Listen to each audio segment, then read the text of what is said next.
What is up, and welcome back to Cryptographics for another stream in 2 days in a row now. And today's going to be an awesome stream. I'm really excited because we're going to be diving into BTC, ETH, alts, this bull market. And if you can see on screen here, I'm giving away a ultimate bull run and even a bear market cheat sheet to know exactly where you are that has a ton of indicators, a ton of data, a ton of information, and you will get that completely free at some point in this video. So stick around to the end. I'm hoping to make this about a 30 to 45-minute stream, and I'm going to cover a whole world of indicators, data points, and possibly even a theory that I'm working on that could imply some big things for BTC. So let's get right into it. And again, if you are watching on YouTube, please share this out. Make sure you're subscribed and you have liked. And at the end of the stream, please leave a comment, or during the stream as well. And if you're on X watching from the Torus channel or the Cryptographics X channel as well, make sure you blast this out and repost this stream as much as you can. So let's get right into it. Now we're going to bring up Glassnode here first. And I really want you guys to appreciate this because, or understand that me bringing this up, of what we're going to look at is behind a paywall. So when you're watching this, these are indicators that are not necessarily free. And I want to show you guys who are tuning in and watching these for the alpha, so to speak. So let's go to Glassnode. So here we are. So we can see the BTC price is 107.9 or 107,900, and Ethereum is now at 2,500. But what I want to start with is we're going to look at a few different indicators for BTC because, I've heard a lot of people have talked about how they believe we are at a double top for BTC, and they believe ETH is not doing so hot and alts are looking pretty bad. And this might be the most underwhelming cycle ever. And I'm here today to tell you, I don't believe that, not for a second. So starting with BTC. Now we're going to go to the charts here, and I want to show you, this is one that I go to time and time again because I just love looking at it, because to me, it's such an important chart to look at. So again, the question is BTC anywhere near a top? And I'm going to show you a number of charts here that we're going to talk about. And as well, we're going to feed this back into ETH and then alts, Titanex, and even Torus. So remember, we're going the entire direction, or the entire distance all the way into the alts, as well as I'm going to give you that free gift at the very end, which is actually already in the description, but I'm going to show you how to use it. So if we are looking at my favorite BTC indicators, this one is called the MVRV Z-score. Now, this is the market value divided by the realized value, meaning the previous history of the price divided by the market price. The market price divided by the previous price over time. And what this essentially gives us is a data point that if you look at the bottoms and look at the tops, this has been quite the indicator to show us where we are in a given cycle. Now, it's extremely accurate for bottoms. Now, and this Z-score, the MVRV Z-score, is a free indicator. It's part of the cheat sheet. And you can look this up on, I think it's B Geometrics. There's a bunch of different sites you can look at that this is free for. But what I'm going to show you, the ETH side of things, that ain't free. So that's a treat for today. Now, if we're looking at the MVRV score, typically what's happened here is there's a specific shape that we've seen where bottom ends up in this green zone, or the green zone really means less than zero. Like if we look at these scores here, you can see that negative 0.66 roughly has been the bottom, or negative 0.7, but it's always negative is the bottom, right? Again, negative 0.2, and recently negative 0.29. So, and if you look at these two, they're scarily accurate, or scary accurate. So this is something I want you guys to pay attention to. It's a really easy way to spot at least the bottoms, and in conjunction with other indicators, this is a pretty powerful one right here. So let's keep going though, because you'll notice that there's a specific shape to the previous that led to the previous tops, but we had this guy here, this 2021 cycle, that was a bit of an anomaly. So what can we gather from this? Because it seems that these peaks are getting a little bit lower each time, though this one is the most dramatic, right? This 2021 cycle. Now, I personally, I think that cycle was an anomaly, or that top was an anomaly, and I'll probably talk about that a little bit more at a later date, because this has to do with the theory that I'm working on. But if you notice, whether it is just straight up to parabolic or a little bit less or more sideways than parabolic, there's always a parabolic run that happens in the bull run. Now, when you're looking at the tops, roughly speaking, the top arrives above the 5 or even 4 or 5, even 6 on the MVRV scale, right? So we're currently, where are we here? I think we're at, just over 2, around 2.5. So we're extremely low, and we have not seen a parabolic move yet. Now, if we're going by this indicator alone, this one indicator tells us that we have not even seen the party begun yet, really.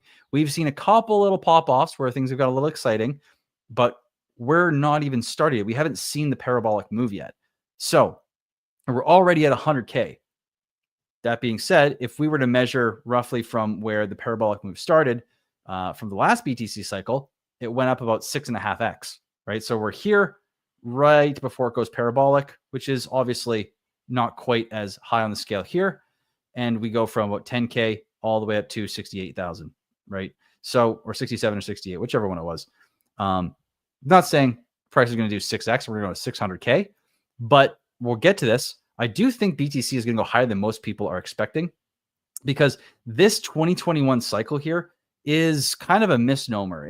I think it can be easily attributed as a new pattern, when previously we have 3 other cycle tops, which all have specific, patterns and a shape to them. And this is the only one that has a double top.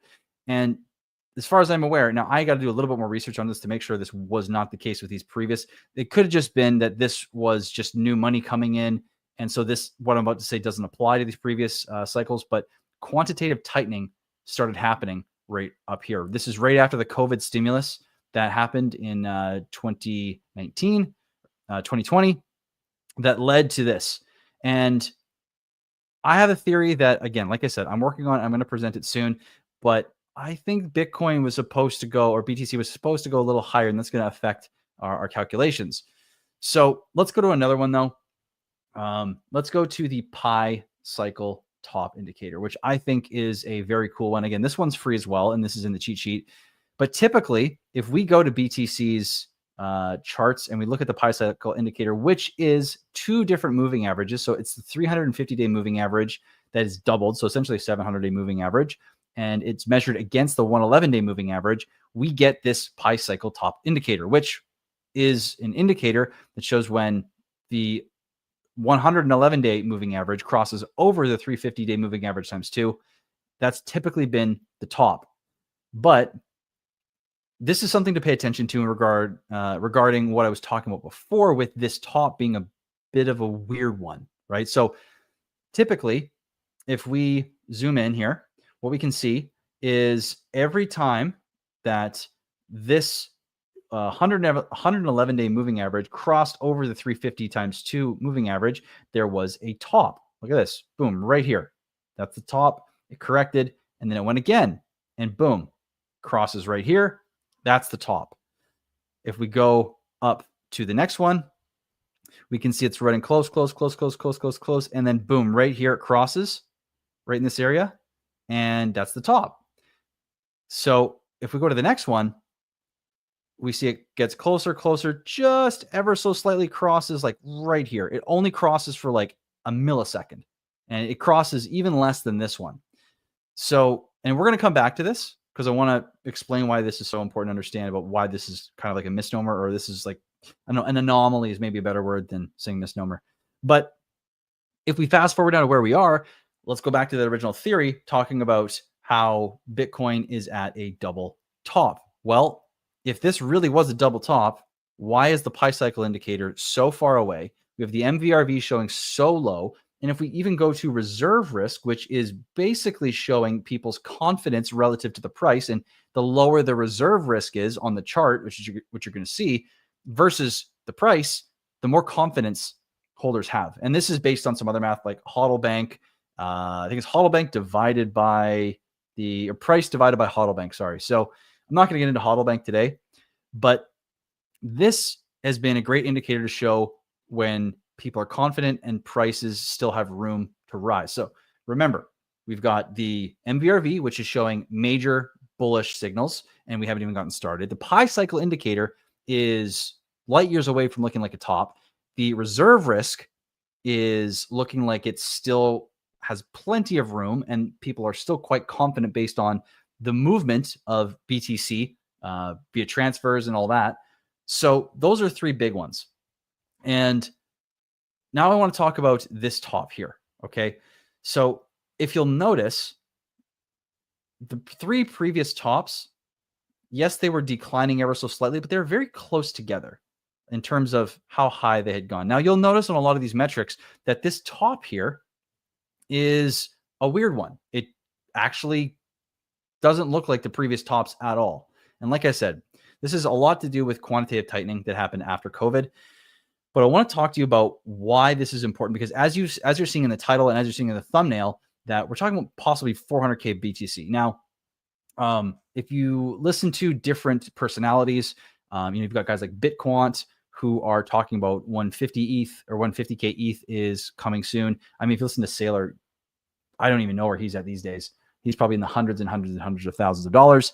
I think Tom Lee from Bitwise Immersion Technologies has, previously for the last top, I think he called about 100K, called 60K, then he called 100K. The 100K never happened. But he is calling for, what is he calling for? I think he's calling for over 200. I'll have to double check on that. But there's a lot of different guys, including Richard Hart, that are all calling for 250 to about 150. Now, I want to say, in my opinion, and I'll provide a little bit more data once I have this a little bit more locked down, but I have a hunch that that's actually low and that it should be higher than that. And that's because I think this top was an artificially suppressed top, not like someone was actively trying to keep it down, but just the way that the market ended up going with tightening and the macro conditions, this happened. But if we look at, where is it now? Where's my regression rainbow here? I want to show you guys another one, which again, this is a free one. And if we look at the regression rainbow, now this is essentially, it's like, you can think of it like an exponential curve of diminishing gains showing as time goes on, as the impact that the network effect on BTC has is less and less over time. But I want to point a few things out. And of course, this is all theoretical. I'm still working on this to try and get down to the right terminology and the right way of explaining this, but I'm seeing something here. So this, you can see the tops here are slowly getting higher and higher in comparison to the top of this chart. It's not super important. It is in the terms of this cycle though, because this is the only cycle that actually broke the trend of going lower on the rainbow regression, or the regression rainbow. What is that? Was Bitcoin rainbow chart? Let's just call it the rainbow chart, while simultaneously going outside of the rainbow chart on the downside. Okay. And every single previous top retraced greater than 80%. Most of them were about 85%. But this one from the top was about 75%. And it's a bit of just kind of out of the ordinary.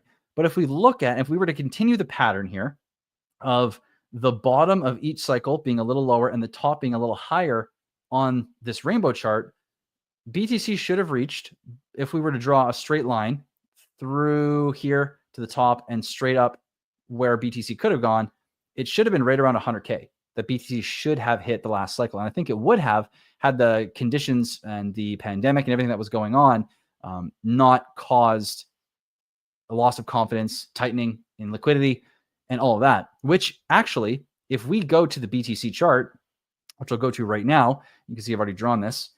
If we go from 100K down to, where is it here? I think it's about 15K. It's like an 86% drop. Now that's about 114. So that's a little bit high. So let's bring that a little bit lower here. Oh, I see what's going on. Okay, my bad. I apologize, guys. All right, so we'll go to just shy of 100. Boom. About 84. drop from 100K, which would have been normal, but it didn't. So let's go back to the regression chart here. Now, again, back to these patterns. Correlation does not mean causation, okay? And I could be just connecting dots here, but I'm starting to connect more and more, and I'm going to put a whole thing together at a later date to really hit home on all this. But if we are looking at the patterns here, this is the only anomaly. So now we also have the Bitcoin chart breaking this rainbow regression or rainbow chart to the low side. So let's play a game. What if the gains that were supposed to be had here were deferred in terms of people's expectations? And because people now think, oh, this is lower, therefore this next cycle should be lower, then this could be what happens in every cycle where there's a surprise. People become less bullish because they think that, they know exactly how the game's going to be played. They see patterns. And so they think, okay, well, this only went to 68K. Well, I think now it's going to go only to about 150. Well, if everyone's saying 150 to 250, everyone can't be right. What if it goes way higher? And if we go to the top of the range, we're actually sitting in about the $400,000 range for Bitcoin. And this is a perfect transition over to ETH. And we'll go there in just a second. But first, I'm going to pause and I'm going to come check in with you guys because I see Jukes in here. What's up, my man? Good to have you. Yeah, again, if you guys are watching, guys are enjoying this stream, please share it out. Make sure you are sharing it either on X or leave a comment. Make sure you're subscribed as well here on YouTube if you're watching from then. So let's go back to the rainbow, or where are we here? Let's go to the rainbow regression chart. So if we're going to the rainbow regression chart, which I hope I was showing all that, again, the top of the regression chart's 400. If we go above, you're sitting mid 400s. And the last top that was similar was right around this middle line here, which is about 2026. Okay. So assuming that's true, we have about, what is it, the 7th month in, we've got about 5 months left, 6 months if you include the fact that we just started this. So 7, 8, 9, 10, 11, 12. So we got 6 months left of potential bull market if we're following the pattern that this looks most similar to, which is the 2017, 2016 bull market. Now, this is my thesis, but let's just play with this for a second and go on the BTC 400K, follow that, okay? Let's go back to BTC, and I'm going to type in ETHBTC, and let's look and talk about what that means for ETH. Now, first and foremost, what we have to consider here is that with ETH, it's not just ETH sitting on its own, it's going to do its thing. This is a bit of a different cycle for ETH. And not the typical, like, it's different, but how it relates to Bitcoin is, I think about the change. Let's go to, while this is loading, I don't know what happened there, but let's go to Glassnode and let's look at the MVRV score for ETH. Now, again, like I was saying, this chart that you're going to see is behind a paywall, okay? And I think this is one of the most interesting charts to look at. There's a few things that we can cover here, but one of the things that I find so fascinating is that this bottom here in 19 to 20 before the 2021 run up was a giant double bottom on the MVRV score. And then the price ran up from $114 to just basically 5K, just shy of $4,500, $4,600. So that was a huge run. It's like a 40X, right? Now, what's interesting here is, there was some upgrades. We had ETH 2.0 with staking, and then we had the Plextra upgrade that happened over here, the Pectra upgrade. And we've had a lot of shifting going on under the surface. We've had BlackRock. We've had all sorts of major institutions stepping in to buy up ETH during this period. Meanwhile, look, does this look familiar to you?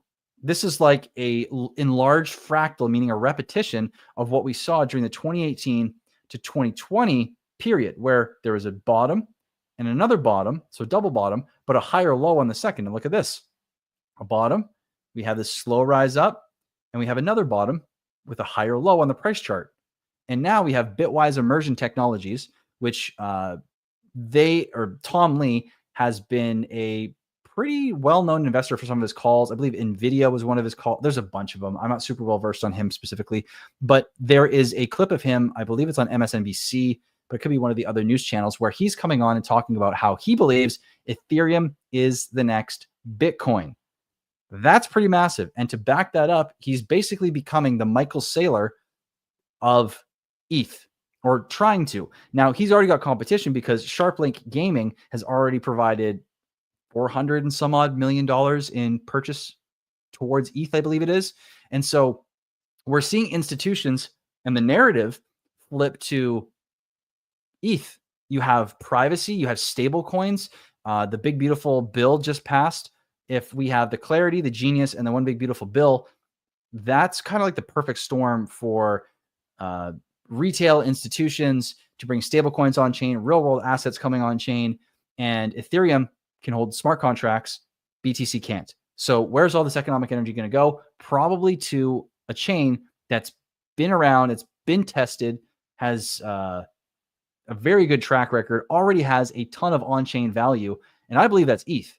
And so we're going to go a little bit deeper into this still, but I think this is one of the most important charts to look at, because if you hadn't seen it, and I'm sure you hadn't because no one's perusing my profile all day, every day, but on April 15th, I made a tweet because I was watching this chart saying now is a good time to buy ETH. And you can find that on my profile.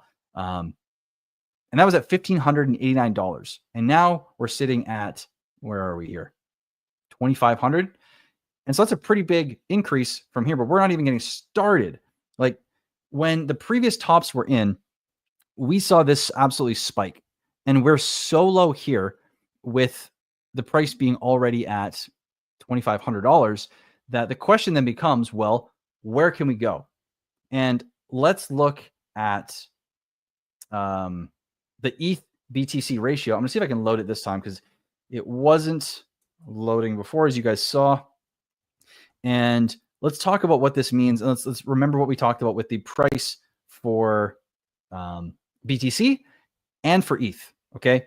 So this is something to understand here. This is important. So where we are now is 0.02 ETH per BTC, meaning basically for every one BTC, ETH is, if ETH is valued at what it is today, Bitcoin is over 100,000. So $100,000 Bitcoin at 0.023 ETH per BTC means about $2,300 ETH.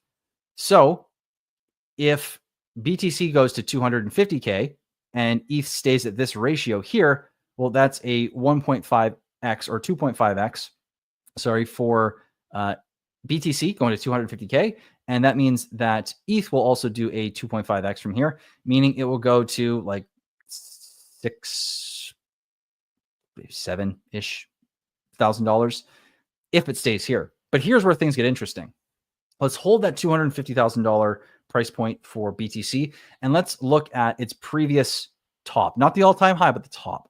Okay, so this is now 0.85, we'll call it 0.085 ratio of ETH-BTC. So that means that if 250K Bitcoin comes around, then we could essentially see around a $20,000 ETH. If Bitcoin is going to 250K, ETH comes back here. This is where things start to get crazy. So stick with me here, because all of this is theoretical, and this is just telling you, like, if this happens, then that will happen. If these prices track what they're doing now or go to previous targets in the ratio to one another. It's not saying anything in particular other than that. But let's keep going, because this is important to understand where ETH could go, given that we have the narrative. ETH is the next Bitcoin. We have institutions loading up. We have the Michael Saylor of ETH, and we also have on the not the geopolitical side of things, but on the US political side of things, we have Trump pushing the living hell out of the Fed to try and get them to cut rates. And we'll see, still a lot going on. And there still looks like there's going to be some headwind trying to do that. Can't exactly fire Powell. When you're a private entity, you can't fire the head of a private entity that's a non-government body. But we'll see what he can do. So let's come back here and let's talk about 250K Bitcoin at 0.08. Again, like I said, is around $20,000. ETH. If ETH were to go, let's say, to all-time high of, let's say, 0.2, it just barely cracks over. That means at 250,000 for BTC and an all-time high of ETH, you see $50,000 ETH. That's pretty wild. Here's where things get really crazy. Let's play a game where BTC goes to 400 or above, like I was alluding to earlier, because no one's really talking about it. And I think this is a very real possibility because everyone's underplaying. And I think this might be the surprise for this cycle. If ETH goes to, let's say, even 0.1, right? It barely goes above its previous high, not all-time high, but its previous high. That means ETH would go to 40K or 450 if BTC goes to 450K. Now, this is where things get crazy because we're talking about ETH, and these kind of numbers are absurd for most people to think about, including myself. But let's go back to this 0.2 ratio of ETH to BTC. If BTC goes to, let's even say 400K, and ETH goes to an all-time high against BTC at 0.2, that could mean $80,000 ETH. Yep. That's just mathematically what would happen if that if price goes here for BTC, ETH also goes to this ratio. That's what that price equals. And I'm not convinced that this cycle is going to have that happen for sure. I think this is going to be predominantly a BTC cycle, in my opinion. But ETH could be the surprise of this cycle. I think maybe the BTC price and ETH could be the two major surprises that could catch people off guard this cycle. So let's go back and look at some more stuff with ETH, though, because we only looked at one indicator. And I want to show you guys a few more things to really make you understand where we are in this cycle. Where are the... I know you guys can't see this yet because I'm just trying to load it. And real quick while I'm waiting, Mike Dean, my brother, good to see you, man. I hope you're doing well. Hope you're not skipping leg day today, as we all know you love to. Axiom reposted the stream. Thank you, man. Appreciate you, bro. And let's get back into it. Let's do it. If you guys have questions, anything you want to talk about with macro, please let me know. Would love to dive into it. And we're about the 27-minute mark, so I want to keep this about 15 minutes, 20 minutes longer, and then I'll probably wind this down. But let's keep going here. Where I'm going to Glassnode, right? And let's go look at the Pi cycle top indicator. So this one's interesting for ETH and shows very similar to what we were seeing for BTC. Again, the moving averages cross here and here. They cross here and again here. But here, we're basically looking like we're at a bottom. So BTC is just getting started. ETH hasn't even started. It's still at its bottom. And alts are still in essentially the depth of the bear market, or the alt bear market, right? So this is a pretty crazy setup where BTC is looking like it's very strong and wants to start running past the accumulate. I don't want to say accumulate. I don't know what to call that phase, but into the parabolic phase. We have ETH that's literally at its bottom, ready to go, and alts are ready to rock behind ETH, but they're deep in the bear, and everything's looking like it wants to run in terms of the BTC and the ETH prices quite high this bull. So that's going to feed in pretty massively to the alts. Before we go there, I'm going to bring up one more that is to do with the Ethereum commits, because I think this is a really interesting one that you guys might not have seen. I'm going to share this tab instead, and let's go to, I think it's the insights. No, it might be, where is it here? Actions. No, I can't even remember which one it is.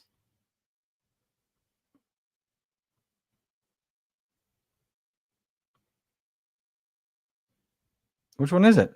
I can't remember. Let me see. Hold on. Give me 2 seconds, guys. I'm going to find this real quick. And let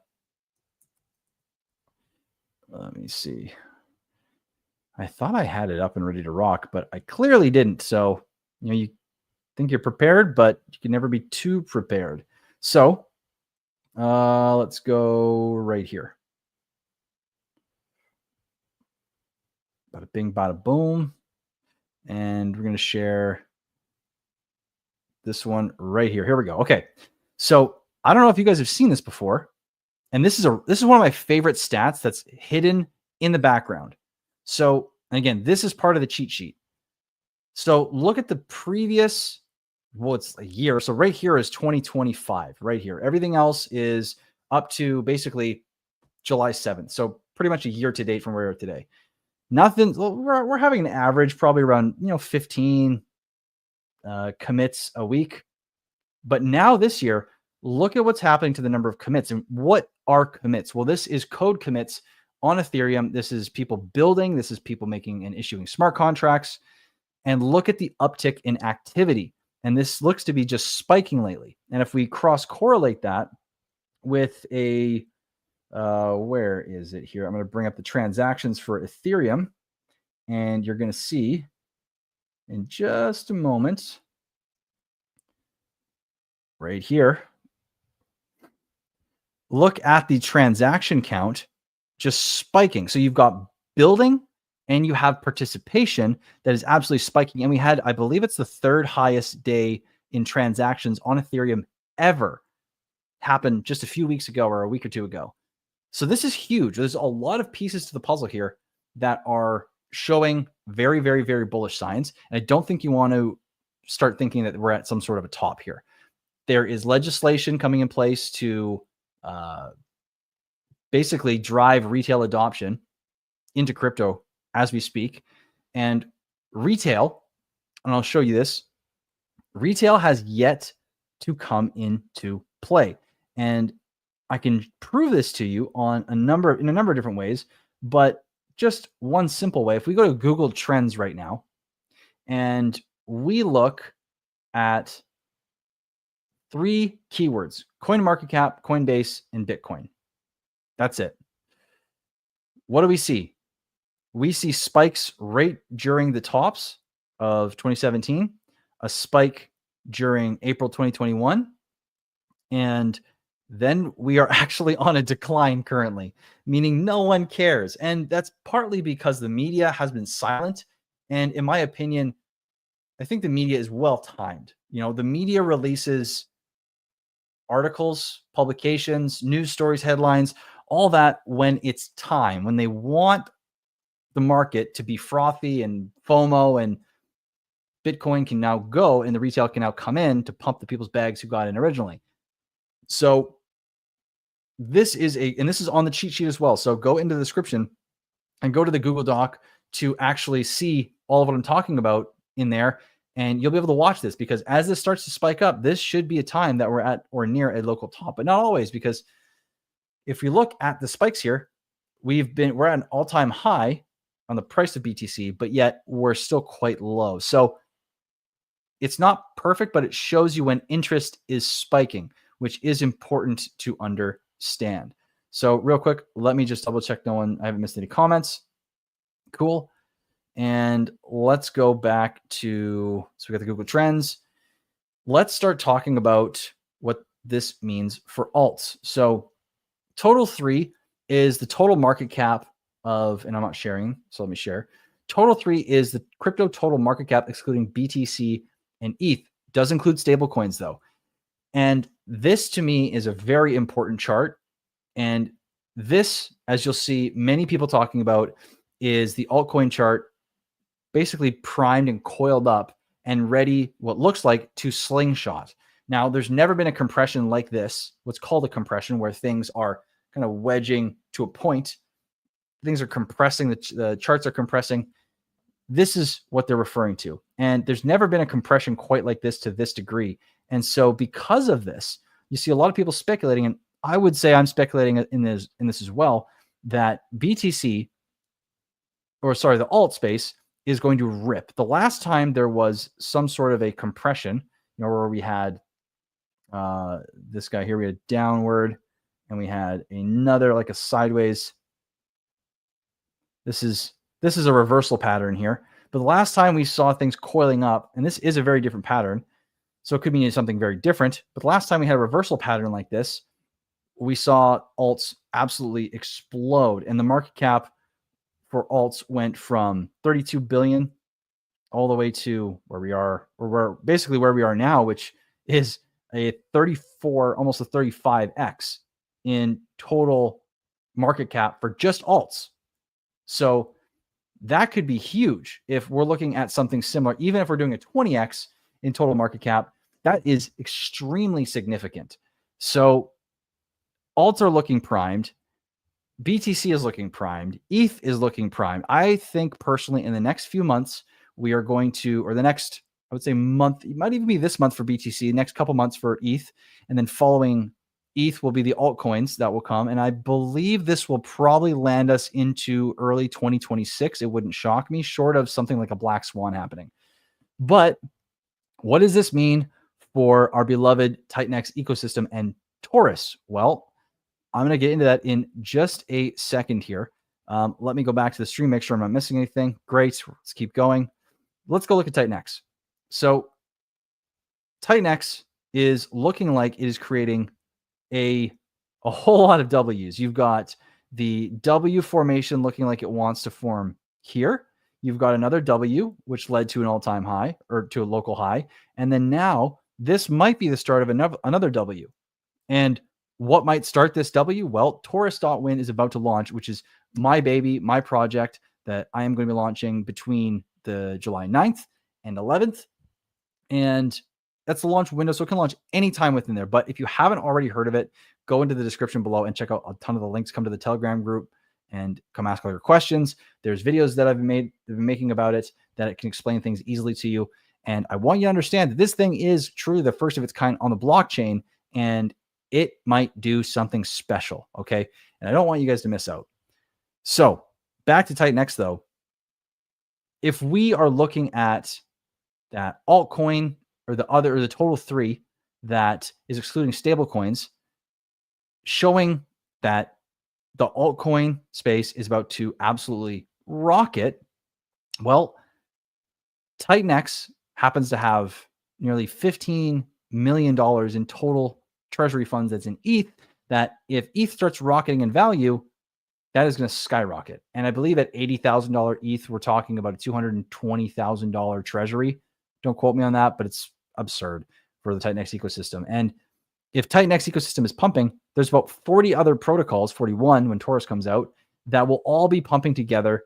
And you're going to want to be a part of altcoins that have fantastic communities, that are audited, that are secure, that are fair, that have loud and proud founders that are active. And that's what this community is setting out for this bull run. I mean, I'm going to be there. I know Eric's going to be there. I know there's going to be a ton of other guys like Mike Dean, James, the dude, all the guys from Blaze, and the list goes on. They're all going to be here. And so if you're looking for an alt ecosystem, I believe Titanx is going to absolutely rip. And I also think that at some point here too, that you got to watch for Pulse Chain. Pulse Chain is a little bit of a wild card in terms of when things are going to go, because it is tied to ETH, but it's different. And it's going through some growing pains at the moment. Doesn't mean the long-term valuation has changed. We're waiting till July 7th, I believe, for the Richard Hart SEC debacle to finally be over with. Anything can happen at that point. We'll see. There's a lot of selling going on over there. Seems like there is a little bit of loss of faith. There's a little bit of frustration that I'm sensing, but that's normal. And to me, that's signaling that we're getting close to a bottom on that side. So something like Titanx, something like Pulse Chain, some community that's strong, that has an army of sorts. Because if you're watching this, I want you to kill it this bull run.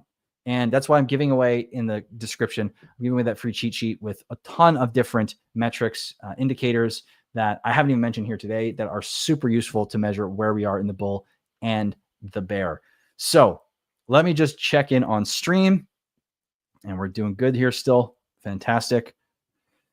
So let's now go to the Torus dApp, and I will quickly show you what I'm building and why I think if you're looking for something this coming bull market that has a chance to do something really great, I want you to look at Torus. Now, again, Torus is my baby. This is not the dApp itself in terms of mainnet. This is the test net. The mainnet, again, is going live between July 9th and 11th this month. And so join the Telegram in the links in the description below. And also come check out the dApp. It's beautiful. It works amazingly well. It's super simple to use. All you've got to do is you got to come to the dApp and look at the two ROIs between creating and staking. And based on those numbers, make a decision for yourself of, do you want to bring in ETH or TitanX and do a similar action to mining? It's not mining though, so I say similar. Or do you just want to stake and pay a little bit of a deposit fee in either TitanX or ETH to be able to stake your Torus tokens and earn in the same way you would create? It's really that simple. You have all your data here at the bottom. Your claimable stakes will be here. You can even go ahead and share. I think I'll have to go to the create side. And if you go to your ended creations or your active creations, you can actually share your ROI that you've received from a creation or a stake. And I think this is going to help with virality. This is going to get people excited. And this is the current ROI. So this will show you from day 1 all the way to day 88, and you can share every single day. And we already have a community in the Telegram of around nearly 800 people, about 730 at 740, and growing fast. So I want you guys to win. I think Torus is going to be a gem this bull run, and it's going to be a lot of fun to do with you guys. So without further ado, I believe at the 41-minute mark. Oh, yes. Thank you, Ben. Welcome, welcome, welcome. And we do have the Switch aggregator integration, which nowadays, folks, if you're not switching, what are you doing? Swapping is fantastic, especially if you're using something like CowSwap, where it's great, it's gasless. But Switch is even better, in my opinion. It works so well. You click Buy Torus. This is going to be populated with TitanX and Torus when this comes up, because Torus doesn't technically exist quite yet. So this will be able to be used to swap your TitanX or your ETH for Torus if you want to stake, or your ETH to TitanX, Torus to TitanX, whatever you want to do, Torus to ETH, whatever you'd like. And it's all built in dApp. So you can come here and you can make all the moves that you want to make to be able to play Torus to the highest capacity possible, all in-house, so to speak. And that is courtesy of Build the Tech. Now, is Torus UI mobile friendly? It absolutely is. It works a little bit different. The table at the bottom of the screen here is not as wide, obviously. So what you'll have to do is you're going to have to scroll laterally or sideways to be able to get to all the details that are in the claimable, active, and all the other tabs that we have here. But the app is mobile friendly. You can use it from your phone. You don't need to be on desktop, though. I always suggest desktop is more secure than your phone 99 times out of 100. So it's great questions, though. I appreciate your asking, because it is definitely mobile friendly. And with that being said, I'll throw this out to all of you that are watching. If you have any questions about Torus, if you have any other questions about BTC, if you have any questions about alts or ETH, then please send them now and I will answer them. Otherwise, this is going to be the end of the stream and we will carry on to another day. And if you're also watching this and you're a Titan, or you're in the TitanX ecosystem, or you want to join the TitanX ecosystem and come hang out with the community tomorrow, which might actually be the morning, which was originally scheduled for tomorrow night or Saturday night, I may do the morning, which is going to be the Titan Hangout. So if you're a Titan, then you can come to the Hangout with your camera, with your mic, and you can come out on stream. We just chat. It's a free Hangout. We're not just talking about TitanX. We can talk about life. We can talk about whatever's on your mind, and just hang out with one another, get to know one another. And that's the point. I want to have a weekly stream for the community where we're all hanging out together and, having fun, because that's what this is all about: having fun, making money, and living better lives, and then growing as a community. So when Titan Farms listing, that is top secret information, my friend, but they may be in the works. I can't say anything more. The whole no expectations thing. But why wouldn't I want Torus to be on farms? That would be weird. So that's all I'll say. I'll leave you with that. And there's a whole lot that could be coming for Torus very soon after launch. So before I go, though, Damien has a great question. Oh, is my volume a little bit low? Thank you for letting me know. That should be better then. Great. Hopefully that's better, because I have my mic a little bit out of screen. I was trying to get a bit of a different look, but maybe I'll have to keep the mic on screen. So can you give a quick TLDR? Okay. Can you give a quick TLDR of TitanX to DragonX and how Torus is different? I get the input tokens, etc., but how it's different? Basically, the value proposition. Admittedly, been reading the white paper. No, that's perfect. I can definitely do that. So the value proposition in TitanX had a number of different aspects to it, right? TitanX is like, you can almost think of it like a layer one on a layer one, meaning it was supposed to be built on top of. So it was a foundation for an ecosystem, right? And the TitanX token was intended to be the gas token. Now there's incentive structure, obviously, where builders had incentives to build on top of TitanX, and we saw about 30 or 40 protocols being built. So TitanX's value proposition originally also had real ETH yield, which made the staking relevant. But this is where DragonX comes in. DragonX was built as a hyperdeflationary only, meaning there's no inflation whatsoever, though TitanX is also hyperinflationary or hyperdeflationary. DragonX is cap supply. You can't mint it. There was a mint period, and DragonX gets its buy and burn funds from the staking pool, and it is dominating the staking pool. So the staking aspect, the value proposition of TitanX kind of died. So the real issue in terms of value proposition from a user perspective for TitanX specifically is waiting to mine or hold. Because mining, when the prices are high enough, you can compound. And that's some pretty sweet ROI action to be had.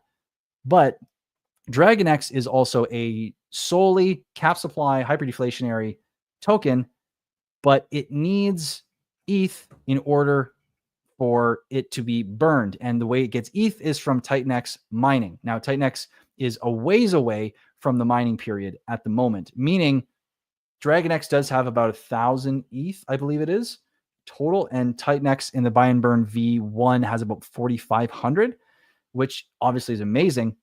But the problem with TitanX in terms of its incentive structure and why I believe the price went as low as it did was because staking and mining had two different incentives and two different timelines for those incentives and two different lockup periods or requirements for users. On the mining side, you had 280 days maximum, right?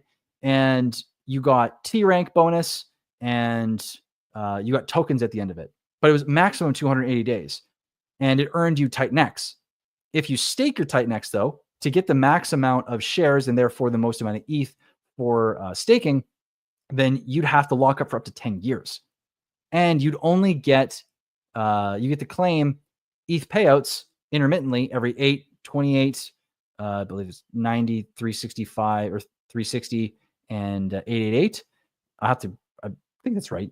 But as soon as DragonX came in, well, payouts dried up. So now you have people that are stuck. We're not stuck because Shogun came out and allowed people to exit their stakes. But it killed the staking incentive, which was another reason to hold and lock up TitanX and take some off the market. So what Torus does differently is it takes these two aspects of creating inflation or creating supply when the price is above a certain cost basis, right? With TitanX or ETH in this case, which is great for bull markets. And it also makes it so that way, the same way that you earn in that system of creation, you can then, when the market price goes below that threshold that the system revolves around, you can take your tokens and still stake them to keep earning from the same place that creators are earning from. And this is the first time this has ever been done where in a bear market or a bull market, you're earning from the same source within the protocol, but there's two different entry points that give you two different cost bases. And so you're never actually stuck. You can always make your tokens work for you. And because the system gets harder and harder, the system, and because it's drawing in ETH or TitanX, every time someone participates in it, the liquidity pool, the buy and burn, and the TitanX burning are all constantly happening, all while driving demand into TitanX because people are constantly wanting to get into Torus. And it's a lot to take in, and there's a lot more to it, but that's simply it. Torus drives demand into TitanX because of its reflexive, simple, and sophisticated, harmonized system. So hopefully that's it. My man, thanks for this explanation. It's hedging for both bear and bull scenarios, so you can manipulate your stat on the. I don't think I understand the last part of that, but it's highly flexible. Yes. So allows you to basically always grow your bag. That's the point, right? And every time you want to grow your bag, you're contributing a little bit to the system. And so really hope strat on the environment. I see your exactly. Yes. You can manipulate your strat based on the environment, which is the first time you can do it. Basically, if you want to understand this really simply, imagine if you could stake your BTC to compete with miners, because mining always has a cost basis, right? It's fluctuating, but it's your electricity costs, it's your internet costs, and it's your hardware costs. That's your cost basis. And every time the price of BTC allows you to mine for more value than your cost basis, you're in profit. But when the cost basis is too low, mining is not profitable. So imagine if you could stake, what would that do? Retail would love BTC because it could just stake on chain and compete with miners. That would change everything for BTC. And that's what Torus is. It's got the same style of supply where it's hyperinflationary in the early days and it basically plateaus over time, right? So, this will be amazing on Bitcoin. This is what Torus is. Torus is essentially Bitcoin with a hybrid consensus of proof of work, proof of stake. You can kind of think of it like that. And it's the first of its kind. So I hope this is now making sense. And I hope you're getting it. I hope you're starting to see why I'm so damn excited about this thing and why I won't shut up about it, because I really do think that this thing is going to be something special. And I'm going to be working my butt off to make sure everyone and their dog knows about it. So thank you all for watching the stream. I've had a great time. Hope you guys learned something. And I will check. I don't think it's the first of its kind. I think it's witchcraft. It might be. I don't remember doing any sort of witchcraft, but I still don't know if I sleepwalk during the middle of the night. So we'll see about that one. But anyways, thank you all for watching. I appreciate you all.